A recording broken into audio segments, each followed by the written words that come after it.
Nous sommes aux portes de l'hiver et vous allez très certainement adapter votre tenue aux conditions climatiques. Mais qu'en est-il de votre véhicule? Avez-vous pensé à lui aussi le préparer pour ces conditions difficiles? Voici à tout le moins quelques points qui doivent attirer votre attention. Traditionnellement, ce qui souffre le plus en hiver, c'est la batterie.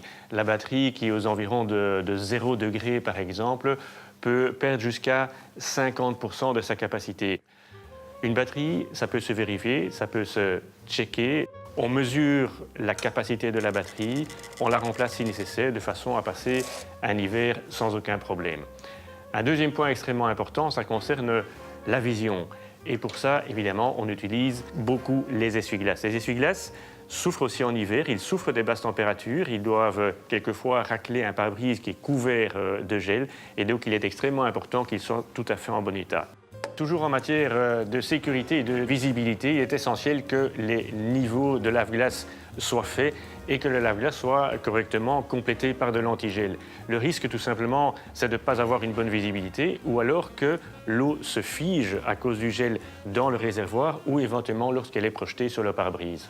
Un peu comme on fait pour nos propres chaussures qu'on choisit en fonction des conditions météo et en hiver en particulier, eh bien, il faut adapter idéalement les pneus de sa voiture aux différentes saisons. On roule en été avec un pneu été qui a une structure bien particulière.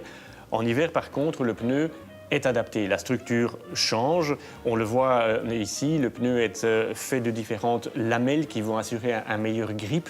La qualité de la gomme d'un pneu hiver est également différente. Et d'ailleurs, quand on parle de pneus hiver, c'est peut-être un petit peu abusif. Il faudrait plutôt parler de pneus basse température, puisque les qualités d'un pneu hiver sont fait ressentir dès que la température passe en dessous de 7 degrés. Donc à moins de 7 degrés, le pneu hiver est infiniment plus performant, même s'il n'y a pas de neige ou pas de verglas. Alors quel que soit le pneu, été ou hiver, deux choses absolument essentielles. La première, c'est de vérifier que la profondeur des sculptures soit encore suffisante. Ça, c'est essentiel pour pouvoir évacuer l'eau, par exemple. Et la deuxième chose, c'est que la pression de gonflage des pneus soit checkée également. Cette pression, on doit la vérifier régulièrement pour être sûr que le pneu garde toutes ses qualités, surtout dans les conditions difficiles.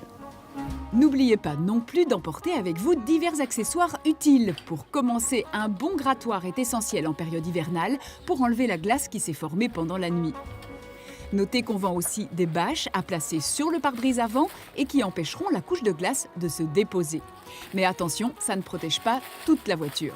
Sont aussi utiles une bombe de dégivrant pour serrure, des lunettes de soleil car ce dernier est souvent bas sur l'horizon en hiver, une couverture de survie et un câble de batterie, sans oublier des gants.